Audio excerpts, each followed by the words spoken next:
وما لكم من دون الله من ولي ولا نصير وما لكم من دون الله من أولياء ثم لا تنصرون fascist সরকার থাকাকালীন আমরা এইভাবে উন্মুক্তভাবে এই আয়োজনগুলো করতে পারি নাই। দেখুন, আমরা জানি যে অপসংস্কৃতিগুলো চলে, বিশেষ করে মোমবাতি প্রজ্বলন, অগ্নি আপনার প্রজ্বলন, তারপরে হচ্ছে গান বাজনা, মানে বিভিন্নভাবেই বিজয় দিবস পালিত হয়। কিন্তু মূলত এই বিজয় দিবস যাদের উদ্দেশ্যে পালিত হচ্ছে তাদের পরিবারকে যদি আপনি জিজ্ঞেস করেন যে আদৌ কি আপনি এর সমর্থন করেন, তারা মানে নিশ্চিতভাবে বলবে যে না, এটাকে আমরা সমর্থন করি না। বরং এর মাধ্যমে তারা যদি মুসলিম হয়ে থাকে তো তারা বলবে যে এর মাধ্যমে আমাদের সন্তান যে দেশ স্বাধীন করেছে, বরং এর ব্যর্থতা আমি মনে করি। যে মোমবাতি প্রজ্বলন, তারপরে হচ্ছে আপনার আপনি প্রজ্বলন, তো এটা তো আপনার অপসংস্কৃতি। আমরা যারা শহীদদের স্মরণে মোমবাতি প্রজ্বলন করি, ফুল দেই, তারা সর্বোচ্চ সম্মান, ভালোবাসা এবং শ্রদ্ধার জায়গা থেকেই করেন। দেখুন, আমরা ২৪-এর এই আন্দোলনে যারা শহীদ হয়েছেন তাদের কথাই বলি, আর ৭১-এ যারা শহীদ হয়েছেন তাদের কথা বলি।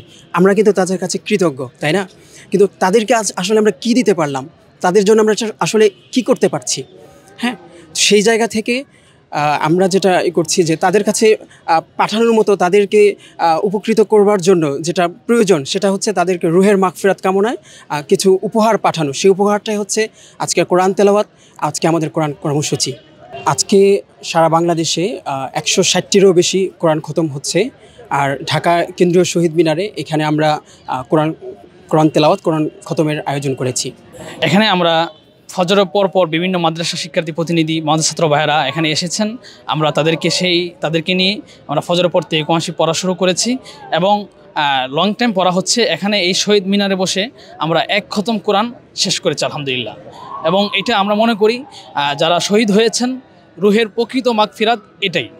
আমাদেরকে জঙ্গি ট্যাগ লাগিয়ে দিচ্ছে, বিভিন্ন সময় আমাদেরকে একটা কণ্ঠাসের মধ্যে রেখেছে। আসলে মূলত আমরা স্বাধীন দেশের স্বাধীন নাগরিক। এই দেশটা স্বাধীন করেছে আমাদের সকলেই। এখানে মুসলিম ছিল, হিন্দু ছিল, খ্রিস্টান ছিল, সকলে মিলে দেশটাকে স্বাধীন করেছে।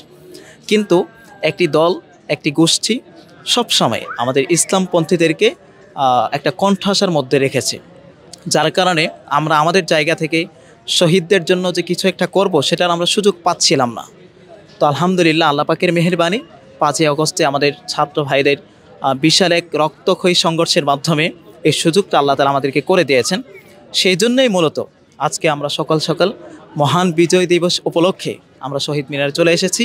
আমরা আমাদের জায়গা থেকে তাদের জন্য যেটা করা উচিত, কোরআনুল কারীমের খতম করা হচ্ছে, তাদের জন্য আমরা রুহের মাগফিরাত কামনায় দোয়া করব। আশা করি এই স্বাধীনতার ৫৩ বছর পর আজকের এই দিনে মহান বিজয় দিবসে যে সকল শহীদরা এই দেশের জন্য রক্ত দিয়েছেন, জীবন দিয়েছেন, শহীদ হয়েছেন, আজকে আমাদের কোরআনুল কারীমের খতমের উসিলায় তারা হয়তো শান্তি পাবে, এটা আমাদের দৃঢ় বিশ্বাস।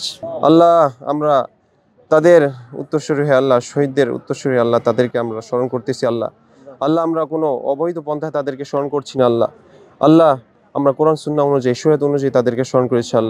আল্লাহ, তুমি তাদের জীবনের সমস্ত গুনাহ খাতা মাফ করে দাও।